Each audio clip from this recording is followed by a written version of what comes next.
What's happening, fam? My name is Clint Richards. My friends know me only by the name of AZ. Welcome to AZ Meets the World.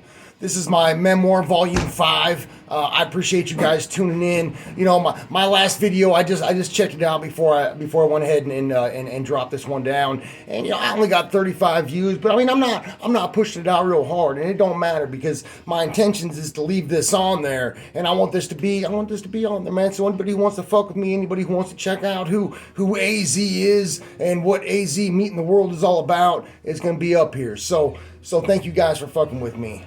So here's the deal, man. So it was in 2000 and this is, I got a kind of a memory lapse here. It was either 2004 or 2005 when my father died. And when he died, I had mentioned that I was in a place called Hillside, which is a residential treatment center in Prescott, Arizona. So I go to Prescott. My father dies. And while I'm in treatment, you know, my home life as a kid was so fucked up, and I've mentioned that time and time again, but I had this desire in my heart that I wanted to raise a family, and I wanted to have kids, and I wanted to give these kids a life, the kind of life that I wanted when I was growing up, the kind of life that I didn't get to experience. So I craved family so much. So I'm in Hillside, and the day I get to Hillside, I meet this girl, and her name is Sydney. Okay, and me and Sydney, we kind of started flirting with each other a little bit, and she was in some trouble too, and she was being relocated from a surrounding town, and she had to live in Prescott. We kind of had, you know, similar situations. You know, so she was there while my dad died. And when I got that news, she was there for me. And the day that I went to his funeral, when I came back, she was there and she gave me some love and she gave me some support. And well, me and Sydney ended up falling in love. And I ended up marrying Sydney. Sydney was my first wife. And me and Sydney have a daughter together. And my daughter's name is Brianna. And so we you know, when I moved to Prescott, and I'm like, okay, I know I got this probation. My dad's dead. It's time for me to turn a new leaf. You know, so now I'm on a whole new chapter of my life. You know, and like I mentioned, you know, I'm out here. I'm trying to rediscover myself, reinvent myself, and you know, it took a while. I mean, I got my shit together pretty good. You know, up until this point, I was like 23, I think, and I didn't never had paid not even one bill ever in my life, and so I go and I get a job and I start paying my rent and I start, you know, I end up getting, you know, get my license back, get a car and blah, blah, blah and all this stuff. And I pulled my life together. And, you know, it took me a few years before I got off the dope. It took me a little while. But I had started selling pot and then Sydney and I, we got married and then we got pregnant and then we had a daughter.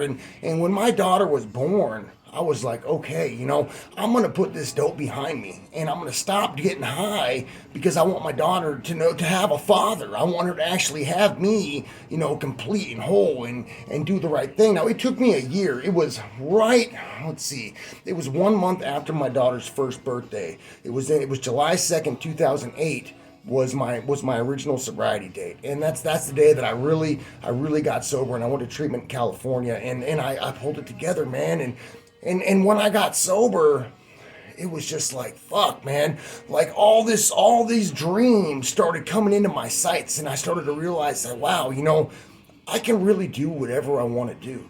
You know, all this childhood shit, my dad beating my ass and chaining me up in the backyard, me failing from school, me getting in all these fights, me getting on probation, going to prison, and the list goes on and on. I started to realize that I don't have to be that man anymore. So, July 2nd, 2008, I go to a place in Santa Barbara, California called the Santa Barbara Rescue Mission, and it's a Christian-based program, and I go there and I dive in and I get plugged into sobriety, and I meet some cats that are like, they're for real about being sober and having good lives, and it changed my fucking life, man, and so me and Sydney, when I get out of treatment, you know, me and Sydney, we had a decent marriage. We were married for about four and a half years, and we did all the things that married couples do. You know, we had a baby, we bought cars together, we had a life. But I was still in the developing stages of finding out who I am as a man, and so I get sober.